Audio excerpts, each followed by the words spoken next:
नमस्कार दोस्तों, स्वागत है आपका एक बार फिर हमारे channel sine theta cos theta पे।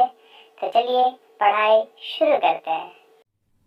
तो दोस्तों, जैसे कि आप लोग जानते हैं कि हम लोग पिछले वीडियो में cleansing action of soap, aggregate का फॉर्म, मिशल्स का फॉर्म, फिर आपका मैक्रोमोलिक्यूल और भी बहुत सारा चीज़ को हम लोग पढ़ चुके थे।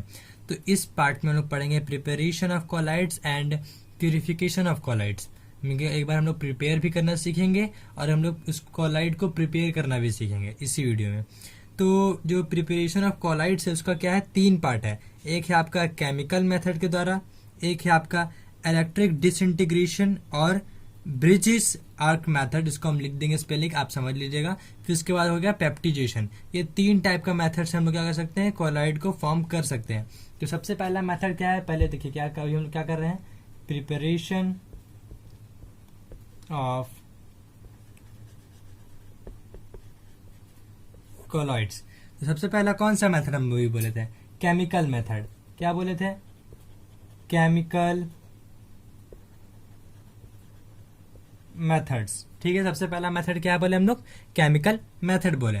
ठीक है, तो केमिकल मेथड के द्वारा कॉलोइडल सॉल्यूशन होता है, जो कॉलोइडल सॉल्यूशन जो होता है वो प्रिपेयर किया जाता है केमिकल रिएक्शंस के द्वारा। तो कौन कौन सा केमिकल रिएक्शंस में, कि केमिकल मेथड में कि केमिकल रिएक्शन, तो कौन कौन सा केमिकल रिएक्शन के द्वारा फॉर्म किया जा सकता है, डबल डिकम्पोजिशन,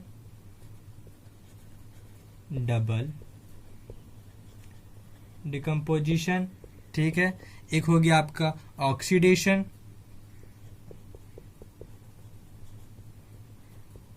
ठीक है, ऑक्सीडेशन हो गया। ठीक है, अब जब ऑक्सीडेशन हो गया तो एक और हो गया, रिडक्शन भी होगा।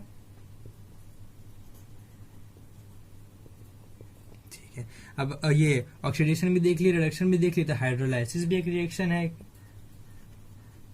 तो ये 4 टाइप का रिएक्शन से हम लोग क्या होता है, सॉल्व मतलब कि कॉलोइडल सॉल्व का फॉर्मेशन होता है। क्या होता है, कॉलोइडल सॉल्व का फॉर्मेशन होता है। ये 4 टाइप का रिएक्शन, बेसिकली ये 4 टाइप का रिएक्शन बहुत ही ज्यादा ही पूछा जाता है और यही 4 टाइप का मेन रिएक्शन होता है।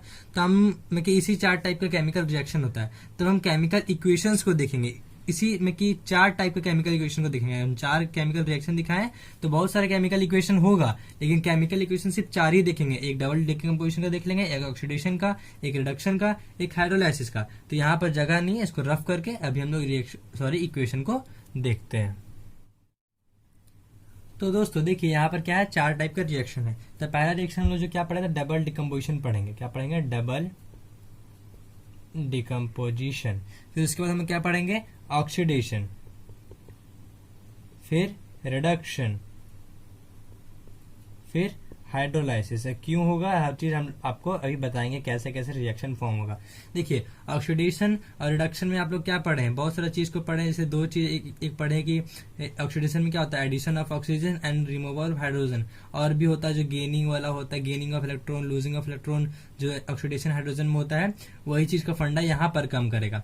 तो इसको हम ज्यादा डिस्कस इस दोनों इक्वेशन को नहीं करेंगे। इस ज्यादा इक्वेशन को देखने के लिए आप लोग ये इसको विस्तार रूप से आपको समझाना पड़ेगा, इसमें बहुत ही ज्यादा टाइम जाएगा। इसलिए इसमें गेन कौन कर रहा है, लूज कौन कर रहा है इलेक्ट्रॉन, वो दिक्कत होता है। बस इसको आप सिंपल से ये इसमें पढ़ लीजिए, एक चीज बताएंगे वो ट्रिक, उस ट्रिक को आप देख के समझ लीजिएगा। ये दोनों में क्या होगा, डबल डिकम्पोजिशन होगा, इसमें डबल डिकम्पोजिशन होगा, इसमें क्या हो रहा है, हाइड्रोलाइसिस हो रहा है। ठीक है, तो बस यहाँ पर हम लोग आपको इसमें थोड़ा ये इजी है, इसमें थोड़ा ट्रिकी है। ठीक है, तो देखिए इसमें AS2O3 और H2S है। यहाँ 3 तो हम वो लगाए हैं उसमें कि वो क्या कम ये नंबरिंग करने के लिए, कि बैलेंसिंग करने के लिए 3 लगाया है। तो AS2O3 है और ये H2S है। तो यहाँ O3 जो है, तो यहाँ इसका O3 इधर जाएगा और S इधर आएगा। ये होगा O3 इधर जाएगा और S इधर जाएगा। डिकम्पोजिशन, डबल डिकम्पोजिशन वही होता है ना। तो यहाँ क्या हो जाएगा, AS2 और S3। तो आप लोग अभी बोल रहे होंगे कि यहाँ AS2 और S3 कैसे है, तो यह AS2 है, मतलब कि AS2 की ये AS नाम है। क्या है, AS एक केमिकल ये सब्सटेंस का नाम है, AS2, और ये क्या है, AS3 प्लस, और यहाँ पर क्या होगा, 3H2O हो जाएगा। तो देखिए बैलेंसिंग जो नंबर लिखे तो पहले ही से लिख दिए थे हम, क्योंकि हम इक्वेशन कहीं से देख के आपको बता रहे हैं। तो ये देखिए AS2S3 plus 3H2O, AS2O3 3H2S, क्या हुआ, डबल डिकम्पोजिशन होकर ये कॉलोइडल सॉल्व फॉर्म किया। ये वो आपका एक सॉल्व, कॉलोइडल सॉल्व। आपको देखिए ये सब एग्जाम में ज्यादा कुछ नहीं आएगा। एग्जाम में आपको आ सकता है कि ये सब देगा, बोलेगा डबल डिकम्पोजिशन करने के लिए, तो आप लोग बस याद रखिएगा डबल डिकम्पोजिशन कर रहे हैं तो एस इधर जाएगा, ओ इधर जाएगा, और ये सॉल्व कौन सा होगा, AS2O3 क्या होगा यहाँ पर, कोलोइडल सॉल्व हो जाएगा, और कुछ नहीं करना है। अब देखिए यहाँ पर SO2 और H2S, जब इसमें हम ऑक्सीडेशन करेंगे तो क्या होगा, आपका एक 3S निकल जाएगा, क्या हो जाएगा, 3 सब्सटेंस ऑफ सल्फर निकल जाएगा, उधर जाके क्या बन जाएगा आपका H2O, ठीक है। अब बैलेंसिंग करेंगे तो यहाँ क्या हो जाएगा, 2H हो जाएगा, 2H2O, और ये आपका हो जाएगा सोल, H2O तो आपका सोल नहीं है, ये हो जाएगा आपका सोल, मतलब कोलोइडल सोल। इसी तरह AuCl3 प्लस 3H2O और 3HCHO में और 3H2O में, तो इसमें भी क्या होगा, 2Au निकल जाएगा प्लस HCOOH। फॉर्मिक एसिड को हम हाइड्रोजन से रिएक्ट कर रहे हैं, मतलब वाटर से रिएक्ट कर रहे हैं, क्या बनेगा, फॉर्मिक एसिड बन रहा है, और ये 3 है, और इसका जो इसमें जो बच गया था O निकल गया था, वो यहाँ पर क्या आ जाएगा, HCl, इसका O यहाँ चल गया था ना, और इस पे इसके बाद जो A बच गया था यहाँ पर 3 6 है, तो यहाँ 6 HCl। देखिए सिंपल सा रिएक्शन है, कुछ नहीं है, इसका O यहाँ पर गया, फिर इसका Cl यहाँ पर गया, और ये यहाँ का यही हो गया। तो एक चीज देखिए, आप गौर करिए कि ये ऑक्सीडेशन और रिडक्शन में जो सब्सटेंस बन रहा है वो एक ही मॉलिक्यूल का सिर्फ बन रहा है। इसमें देखिए, इसमें अलग बना, इसमें भी अलग, मतलब दो एटम का मिक्सिंग बनेगा, दो मेटल या नॉन मेटल का मिक्सिंग मिलेगा। लेकिन यहाँ पर देखिए, यहाँ पर क्या है, सिर्फ सिंपल से एक एटम बन रहा है। तो याद रखिएगा, रिडक्शन और ऑक्सीडेशन में जब कोलोइडल सॉल्व फॉर्म करेंगे हम लोग, तो उसमें सिर्फ एक सिंपल से एक एटम, एक सब्सटेंस बनेगा। क्या बनेगा, एक सब्सटेंस बनेगा, उसको आप लोग को ढूंढना है कि कौन सा सब्सटेंस बन सकता है। जैसे कि इसमें सिंपल सा था कि AU ही एक मेटल टाइप का है जो बन सकता है, तो इसमें क्या था, ये HCl बन जाएगा कंफर्म है, ये फॉर्मिक एसिड बन जाएगा कंफर्म था, इसमें भी H2O निकल जाएगा, इसमें क्या होगा, H2O निकल जाएगा, ये S जुट जाएगा, ये सब चीज था ना, ठीक है। अभी देखिए FeCl3 प्लस H2O, तो इसमें तो सिंपल सी चीज है, आप लोग इसको बहुत बार पढ़े होंगे, FeOH3 हो जाएगा, ये क्या हो जाएगा, FeOH का होल 3, ठीक है, ये हो गया। अब आपको देखिए जो बचा गया 3HCl, वही चीज है, ये Cl यहाँ चला गया, इसका H भी एक तो यहाँ पर आया और एक O यहाँ पर आया, और फिर उसके बाद जो बैलेंसिंग करने में, ये तो फॉर्मूला हो गया, फिर बैलेंसिंग करने के लिए क्या किया हम लोग 3HCl लिख दिए, और यहाँ बैलेंसिंग करने के लिए 3H2O लिख दिए, ठीक है। कोई दिक्कत नहीं है, ठीक है। तो ये सब क्या है, रिएक्शन है केमिकल मेथड से आपको क्या फॉर्म करने का, ये कोलाइड फॉर्म करने का, ठीक है। तब हम लोग देखेंगे electrical disintegration and bridges arc method. तो दोस्तों जैसे कि अपने आप स्क्रीन के सामने देख सकते हैं, इलेक्ट्रिकल डिसइंटीग्रेशन और ब्रिजेस आर्क मेथड, ठीक है। तो इसका सबसे पहले आपको डेफिनेशन से कुछ समझ में नहीं आएगा, आपको सिंपल से एक फिगर बना देते हैं, उससे आपको पूरा का पूरी समझ में आ जाएगा, ठीक है। तो देखिए एक कंटेनर है, ठीक है, उसमें क्या है, आइस रखा हुआ है, क्या है, आइस रखा हुआ, आइस बात में कि आइस रखा हुआ है, ठीक है। अब उसमें एक और कंटेनर है, क्या है, उसमें एक और कंटेनर है, ये क्या आपका स्टैंड है कि वो इसका सतह से चिपका हुआ ना रहे, नहीं तो और ज्यादा ठंडक कर देगा। बस ये आइस बात यहाँ पर रखा हुआ है, ये सतह से इसका दूर रखने के लिए स्टैंड लगाया हुआ है, ठीक है। अब ये कंटेनर में क्या है, आपका मीडियम है, डिस्पर्शन मीडियम है, क्या है, डिस्पर्शन मीडियम, मतलब कि इसी में जो कोलोइडल पार्टिकल्स है बहुत सारा, मतलब कि जो एग्रीगेट टाइप का ये होगा, चाहे छोटी डिस्पर्शन मीडियम है। जैसे कि डिस्पर्शन मीडियम मतलब कि जिसे अगर आपको गोल्ड का, आपको इससे इस जो मेथड है ना, इस मेथड से आप लोग गोल्ड, प्लैटिनम, सिल्वर ये सब का कोलोइडल सॉल्यूशन पा सकते हैं। तो डिस्पर्शन मीडियम जो भी रहेगा उसी से हम लोग उसका क्या निकालेंगे, कोलोइडल सॉल्व को फॉर्म करेंगे, क्या करेंगे, उसी से उसका कोलोइडल सॉल्व को फॉर्म करेंगे, ठीक है। तो इस डिस्पर्शन मीडियम हम लोग क्या डालें, अगर इस डिस्पर्शन मीडियम हम लोग डाल दिए गोल्ड, क्या डाल दिए, इस डिस्पर्शन मीडियम हम लोग डाल दिए, क्या डाल दिए, गोल्ड डाल दिए। गोल्ड तो बहुत ही हाई टेम्परेचर, तो मान लीजिए कोई और डाल दिए, प्लैटिनम, कोई भी सब्सटेंस में हीट मेटल डाल दिए, मेटल डाल दिए किसमें, डिस्पर्शन मीडियम में। अब क्या कर रहे हैं, इसमें 2 इलेक्ट्रोड डाल रहे हैं प्लस माइनस का, क्या कर रहे हैं, 2 इलेक्ट्रोड प्लस माइनस का डाल रहे हैं, ठीक है।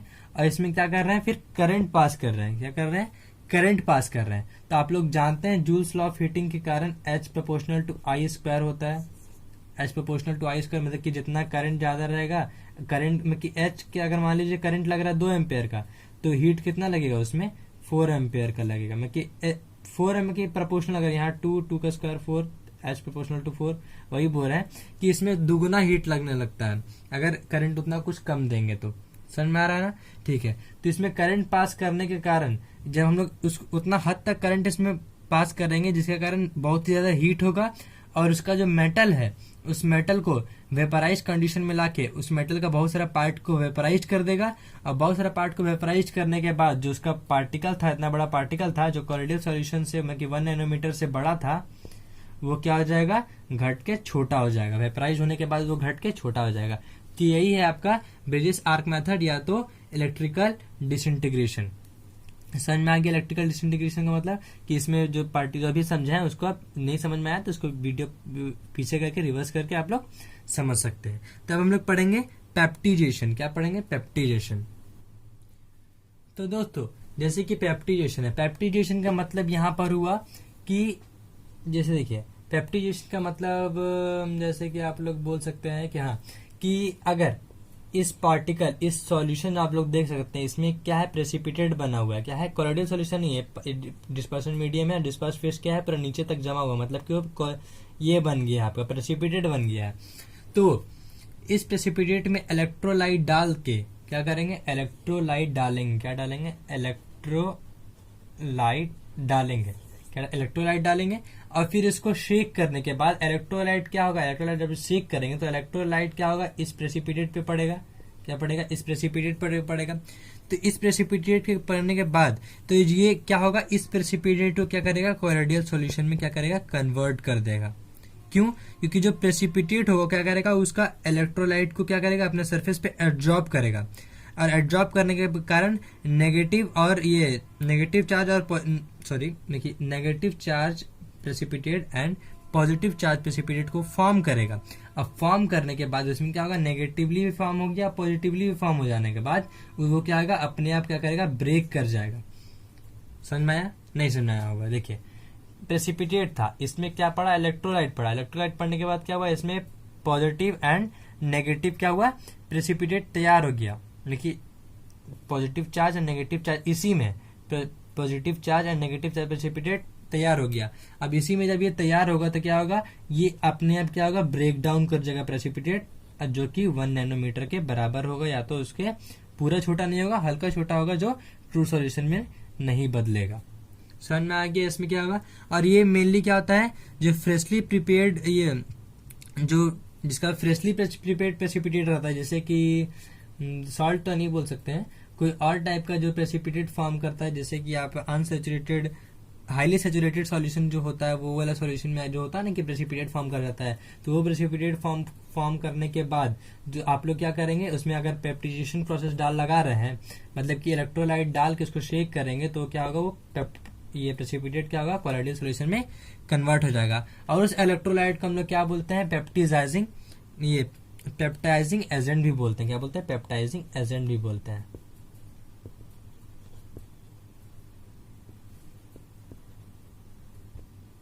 क्या बोलते हैं? पेप्टाइजिंग एजेंट भी बोलते हैं। समझ में आ रहा है ना? कोई दिक्कत तो नहीं हो रहा होगा? ठीक है, तो हम लोग अभी क्या पढ़े, हम लोग ये प्रिपरेशन ऑफ कोलाइड्स, उसमें क्या क्या चीज था आपका, एक केमिकल मेथड, फिर इलेक्ट्रिकल डिस्टिनेशन, उसमें ब्रिजेस आर्क मेथड जिसको हम लोग बोलते हैं। फिर उसके बाद हम लोग पढ़े, अभी क्या पढ़े, पेप्टिजेशन। तब हम लोग पढ़ेंगे प्यूरिफिकेशन ऑफ कोलाइडल सॉल्यूशन। तो इसमें क्या होगा, प्यूरिफिकेशन ऑफ कोलाइडल सॉल्यूशन, तो इसमें आप बोलिए कि हम प्यूरिफाई कर दे रहे हैं कोलाइडल सॉल्यूशन को, तो वो तो ट्रू सॉल्यूशन बन जाएगा, लेकिन नहीं है। यहाँ प्यूरिफिकेशन ऑफ कोलाइडल सॉल्यूशन का मतलब है कि वहाँ उसमें सिर्फ कोलाइडल पार्टिकल्स ही रहेगा, उसमें आयंस, स्मॉलर मॉलिक्यूल्स ये सब नहीं रहेगा। मतलब कि जनरली जो उसका रेंज होता है 10⁻⁹ से लेकर जो समथिंग 8 तक या आपको बताया था 6 तक होता है, उसी रेंज में वो क्या होता है, उसका कोलाइडल पार्टिकल्स क्या होता है, रहता है।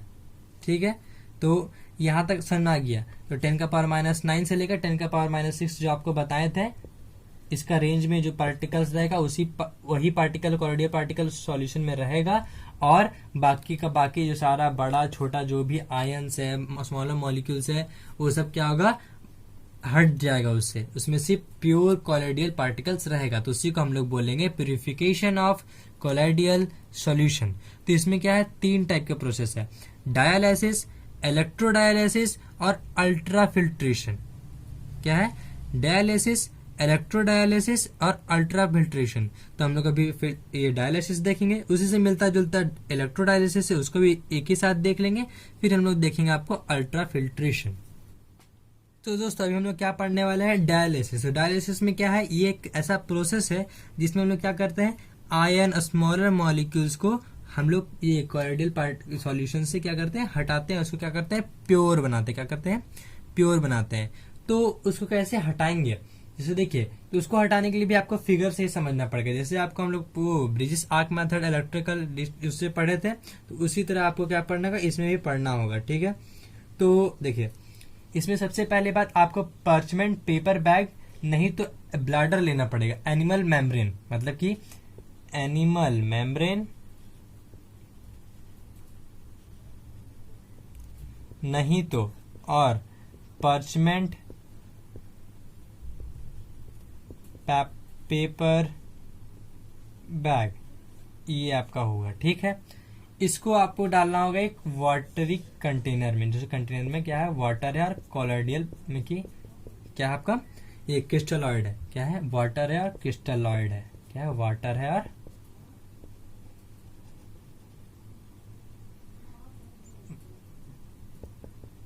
क्रिस्टलॉइड है। ठीक है, क्रिस्टलॉइड का स्पेलिंग सही है। तो अब देखिए यहाँ पर एक इसका मुंह खुला हुआ रहना चाहिए। क्या, एक मुंह खुला होना चाहिए कि इसका सतह भर के इसमें ना चला जाए, में कि एक समतल एरिया में वो बना रहा है। ये इसका मुंह बाहर तक रहेगा, क्या रहेगा, इसका मुंह बाहर तक रहेगा। ठीक है, अब देखिए अब क्या लिए, पार्चमेंट पेपर बैग नहीं तो एनिमल मेम्ब्रेन। ठीक है, एक यहाँ पर कंटेनर में जिसमें वाटर और क्रिस्टलॉइड है, इसका यहाँ पर सतह ये है, निकला हुआ है। क्यों, क्योंकि ये भर के इसमें चला ना जाए। ठीक है, और एक चीज, तो आगे जो भी निकलेगा उसको सब्सटेंस को हम लोग इसको एक जगह कलेक्ट भी कर सकते हैं, इसलिए यहाँ पर इस सतह को हम लोग क्या किए, खोल के रखे हैं। ठीक है, इस तरह हो गया। अब इस पार्चमेंट पेपर बैग में या तो एनिमल ब्लैडर में आप लोग डालिएगा कॉलोइडल सॉल्यूशन विथ इम्प्योरिटीज, मतलब कि जिसको हम लोग को हटाना है, जैसे कि आयन स्मॉलर मॉलिक्यूल्स, इसको हम लोग इसमें डाल दिए। तो एनिमल मेम्ब्रेन या तो पार्चमेंट पेपर बैग के कारण जो भी आपका स्मॉलर पार्टिकल्स होगा, चाहे आयंस होगा, वो क्या होगा, इसका ये मेम्ब्रेन से क्या होगा, बाहर निकल जाएगा। क्या होगा, इससे क्या होगा, बाहर निकल जाएगा। धीरे धीरे धीरे धीरे धीरे करके वो क्या करेगा, वो बाहर निकलेगा। और जब वो बाहर निकल जाएगा तो यहाँ पर देखिए क्या निकल रहा है, आयंस निकल रहा है आपका, फिर आपको स्मॉलर मॉलिक्यूल्स निकल रहा है। तो समझ लीजिए एक टाइप का ट्रू सॉल्यूशन क्या हो रहा है, बाहर निकल रहा है। भले इसके लिए इम्प्योरिटी है, लेकिन इसके लिए तो वो ट्रू सॉल्यूशन हुआ, क्योंकि ट्रू सॉल्यूशन में क्या होता है, स्मॉलर मॉलिक्यूल होता है, आयंस रहता है, बहुत सारी चीज होता है। कि इसके लिए इसमें आयन स्मॉलर मॉलिक्यूल्स रहना क्या हो गया, इसके लिए इम्प्योरिटी हो गया। होता है ना कि किसी के लिए चीज वो अच्छा होता है, और वही चीज जो अच्छा है वो दूसरा के लिए खराब होता है। तो वही चीज, इसका डेफिनेशन यहाँ पर काम हो रहा है। तो यहाँ पर देखिए ये चीज क्या होगा, ट्रू सॉल्यूशन से बाहर निकल रहा है। तो समझ गए डायलिसिस कैसा है। डायलिसिस में क्या बोला गया है, कुछ नहीं, डायलिसिस में क्या था कि एक पार्चमेंट पेपर बैग है, चाहे एनिमल मेम्ब्रेन है, उसमें क्या हुआ, इसमें हम लोग डाल दिए आपको इम्प्योर आपका कॉलोइडल सॉल्यूशन। फिर उसके बाद उसमें क्या होगा, उस पार्चमेंट पेपर बैग को विद कॉलोइडल सॉल्यूशन हम लोग किसमें डाल रहे हैं, कंटेनर में, जिसमें वाटर प्लस क्रिस्टलॉइड है। ठीक है, उसके बाद क्या होगा, विद स्लोली एंड स्टडी क्या होगा, वो बाहर निकलेगा धीरे धीरे। क्या होगा, उसका आयंस और स्मॉलर मॉलिक्यूल्स क्या होगा, उस बैग से बाहर निकलेगा, क्योंकि उसका पोर क्या है, छोटा है। उसका क्या है, पोर्स क्या है, छोटा है। ठीक है, तो इसके कारण वो क्या होगा, बाहर निकलेगा। और बाहर निकल गया तो इसके लिए क्या होगा, ट्रू सॉल्यूशन, मतलब कि एक ट्रू सॉल्यूशन वो बाहर निकलेगा। तो अब इसी से मिलता जुलता है आपका इलेक्ट्रोडायलिसिस। क्या है, डायलिसिस के आगे लगा दीजिए इलेक्ट्रो। तो इलेक्ट्रोडायलिसिस, इसमें कुछ नहीं करना है, बस इसमें क्या होगा, एक इधर एनोड लगा दीजिए, एक इधर कैथोड लगा दीजिए। क्या लगा रहे हैं, एनोड लगा दे रहे हैं, और इधर क्या लगा रहा है आपका, कैथोड लगा दे रहे हैं। ठीक है, तब उसमें फिर क्या कर रहे हैं हम लोग, करंट पास कर रहे हैं। ये लोग दोनों से मदद से क्या कर रहे हैं, करंट पास कर रहे हैं। अब ये लोग दोनों की मदद से जब करंट पास करेंगे तो आप लोग जानते हैं करंट पास करने पे क्या होगा, हीट होगा। हीट होने के कारण क्या होगा, उसका जो मूवमेंट ऑफ इलेक्ट्रॉन होगा क्या होगा, यहाँ पर बढ़ेगा। और जब यहाँ मूवमेंट ऑफ इलेक्ट्रॉन बढ़ेगा तो यहाँ पर क्या बढ़ेगा, प्रेशर बढ़ेगा। जब यहाँ पर प्रेशर बढ़ेगा तो क्या होगा, वो चीज स्पीड से निकलेगा। तो बस जो डायलिसिस प्रोसेस बहुत ही स्लो होता है, उसको फास्ट करने के लिए इलेक्ट्रोडायलिसिस इलेक्ट्रोड लगाते हैं, और उसी प्रोसेस को फिर हम लोग नया नाम दे देते हैं, इसको बोलते हैं इलेक्ट्रोडायलिसिस। तो आप लोग यहाँ समझ गए क्या बोलते हैं हम लोग इसको, ये हुई डायलिसिस और एक हो गया इलेक्ट्रोडायलिसिस। अब डायलिसिस से ही मिलता जुलता है अल्ट्रा फिल्ट्रेशन। तो अल्ट्रा फिल्ट्रेशन को हम लोग इसको रफ करके पढ़ते हैं। तो अभी हम लोग क्या पढ़ने वाले हैं, अल्ट्रा फिल्ट्रेशन। तो अल्ट्रा फिल्ट्रेशन आप लोग को यहाँ पर देख के लग रहा होगा क्या है, बहुत ही हार्ड टाइप का फिल्ट्रेशन यहाँ पर होने वाला है। तो इसमें कोई हार्ड चीज नहीं, इसमें क्या है कि जो जो सॉल्यूट डिस्पर्स फेस और डिस्पर्शन मीडियम में जो भी आपका इम्प्योरिटीज पार्टिकल्स रहेगा, यानी कि सॉल्यूट सॉल्वेंट पार्टिकल्स जो भी रहेगा, उसमें क्या होगा, उसको हम लोग अलग कर दे रहे हैं एक पेपर से। क्या करते रहे, एक पेपर से हम लोग क्या कर दे रहे हैं, अलग कर दे रहे हैं। ठीक है, इसमें देखिए क्या भी हम बोले कि आयंस, अभी हम क्या बोले, इम्प्योरिटी पार्टिकल सॉलिड सॉल्वेंट में रहेगा, मतलब डिस्पर्स फेस और डिस्पर्स मीडियम में जो आपका इम्प्योरिटीज रहेगा, मतलब आयंस स्मॉलर मॉलिक्यूल्स जो रहेगा, वो क्या कर रहे हैं हम लोग, एक पेपर, एक कोनिक पेपर ले रहे हैं, उससे क्या कर रहे हैं हम लोग, सेपरेट कर दे रहे हैं, उस सारा पानी को इसमें डाल रहे हैं और सेपरेट कर रहे हैं। तो आप लोग बोलेंगे डायलिसिस में तो वही कर रहे थे, लेकिन डायलिसिस में क्या था, वो पार्चमेंट पेपर बैग या तो कुछ और चीज में, कि वो एनिमल मेम्ब्रेन था जिसमें क्या कारण था, और इसमें एक चीज और था, वाटर और क्रिस्टलाइट का सॉल्यूशन यहाँ रख रहे थे, जिसके कारण क्या करता, वो धीरे धीरे वो एब्जॉर्ब होकर इधर जा रहा था। ऐसा नहीं कि उसमें था कि वो खुला छोड़ दे, इसमें क्या है, खुला छोड़ा हुआ है, क्या है, खुला छोड़ा हुआ है, ऐसा खुला छोड़ा हुआ है। यहाँ पर एक कंटेनर रख दिए जिसमें वो क्या होगा, इसमें सारा इम्प्योरिटी पार्टिकल निकल जाएगा। इसमें क्या है, एक पेपर है, एक क्या है, अल्ट्राफिकेशन पेपर है। क्या है, अल्ट्राफिकेशन पेपर आपका है, मतलब कि इसको आप क्या बोलिएगा, अल्ट्रा फिल्टर पेपर। अल्ट्राफिकेशन पेपर बोलिए चाहे अल्ट्रा फिल्टर पेपर बोलिए, तो हम लोग क्या बोल रहे हैं, अल्ट्रा फिल्टर पेपर। तो देखिए उसमें क्या था, उसमें मेम्ब्रेन था, चाहे पार्चमेंट पेपर बैग है, उसमें क्या होता, पोरस बहुत ही स्मॉल पहले से होता है। क्या होता है, उसमें पोरस बहुत ही स्मॉल पहले से होता है, लेकिन हम लोग यहाँ क्या ले रहे हैं, पेपर ले रहे हैं। तो उस पेपर में तो पोरस उसमें स्मॉल नहीं, तो उसमें पोरस तो बड़ा होता है, इसका जो पास होने का जो जगह होता है, नली होता है, वो तो बहुत ही ज्यादा बड़ा होता है, तो उसमें से कोलोइडल पार्टिकल से पास हो जाएगा। लेकिन उसी पेपर को हम लोग क्या करते हैं, कोलोइडोन, क्या है, COLODION, इस नाम का पार्टिकल से हम लोग क्या करते हैं, उसका पोरस को क्या करते हैं, कम कर देते हैं, जिसके कारण आयंस और स्मॉलर मॉलिक्यूल से सिर्फ निकलता है। अब कोलोइडोन किसके कारण बनता है, 4% of nitrocellulose in the mixture of alcohol and ether। देखिए अल्कोहल इथर में हम लोग क्या करेंगे, 4% का ये नाइट्रोसोल्यूस डालेंगे। अब जो ये पार्टिकल बनेगा रिएक्शन करने के बाद, उसको हम लोग क्या बोलेंगे, कोलोडियन। क्या बोलेंगे, कोलोडियन। और उस कोलोडियन का हम लोग क्या करेंगे, इसमें उस कोलोडियन के कारण क्या कर रहे हैं, हम लोग पोरस को ढक बंद कर रहे हैं। अब उस पेपर में हम लोग कोलोडियन को एडजस्ट कैसे करेंगे, तो हम लोग क्या करेंगे, उस पेपर को सबसे पहले, जो पेपर एक सिंपल पेपर ले लें जिसमें पोरस बड़ा है, उसको हम लोग कोलोडियन सॉल्यूशन में डालेंगे, क्योंकि सॉल्यूशन बना ना, अल्कोहल इथर नाइट्रोजन सॉल्यूशन बना, तो उस पेपर को हम लोग क्या कर रहे हैं, इस सॉल्यूशन में डाल रहे हैं, इसका सॉल्यूशन में डाल रहे हैं। इसका सॉल्यूशन में डालने के बाद फिर हम लोग क्या कर रहे हैं, उसको ये फॉर्मल्डिहाइड से उसको क्या कर रहे हैं, हार्ड कर रहे हैं। ये लोग तो जो प्रोसेस पूरा बन जाएगा, प्रोसेस करने के बाद फिर जब ये पानी सॉल्यूशन में जाएगा, तो सॉल्यूशन में जानते हैं कि सॉल्यूशन में क्या करता है, हल्का से भींगता सतह, वो सतह भींगने के कारण वो सतह भींगेगा, तो उसको किससे हार्ड कर रहे हैं, सुखा के हार्ड नहीं कर रहे, उसमें क्या कर रहे हैं, फॉर्मल्डिहाइड HCHO से क्या कर रहे हैं हम लोग, उसको हीट मतलब उसको क्या कर रहे हैं, हार्ड कर रहे हैं। और जब वो हार्ड हो जाएगा मतलब ड्राई हो जाएगा, तब वो क्या बन जाएगा, एक पेपर बन जाएगा, अल्ट्रा फिल्टर पेपर, जिसके कारण हम लोग क्या करेंगे, कोलोडियल सॉल्यूशन को क्या करेंगे, सेपरेट करेंगे। तो आज के लिए बस इतना ही। प्रॉपर्टीज ऑफ कोलोडियल सॉल्यूशन हम लोग कल पढ़ेंगे, उसमें बहुत ही सारा इंपॉर्टेंट चीज है, electrophoresis, coagulation and many more चीज। तो आज के लिए बस इतना ही।